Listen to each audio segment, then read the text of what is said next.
Hey, thanks for tuning into this episode, mini episode bonus, whatever you want to call it, of Field Notes.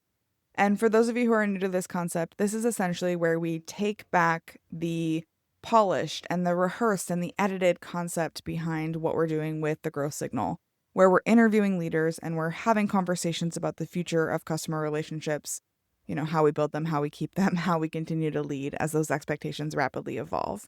And as I was doing these conversations, it occurred to me that it can't be just talk. We have to have some action. And so every once in a while, when an episode really strikes me, when it connects with something I'm experiencing in building my business, in building my brands, I want to have a real conversation with everyone who is listening about what that looks like in reality.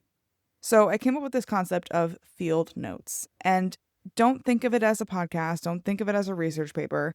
This is basically a voice note from me to you talking about what I am experiencing.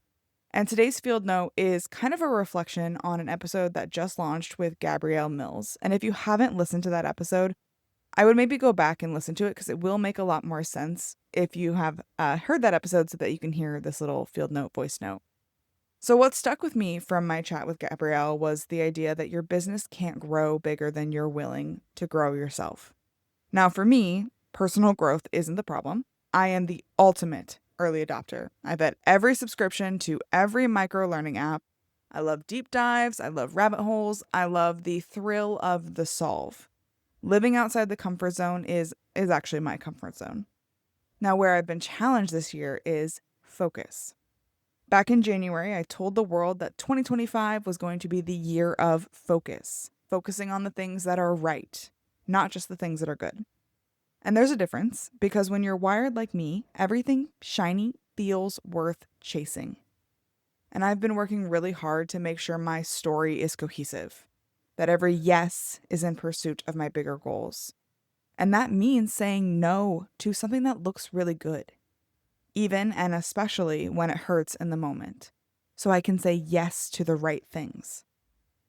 And Truvue has been the ultimate teacher in that, because most of my past hustles, both side force and main hustle, I could brute force it if I had to. I could pull an all-nighter, I could grind it out, I could deliver, I could make it happen.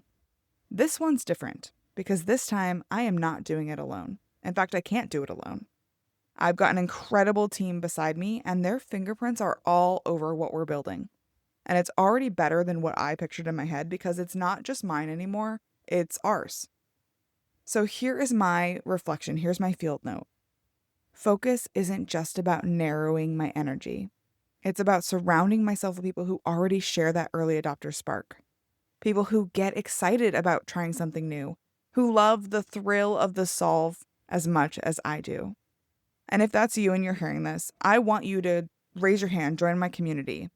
And particularly, I would love your feedback. Come kick the tires. Tell me what works. Tell me what doesn't. Truvue is growing, and it's growing with people like you who aren't afraid to build the future in real time.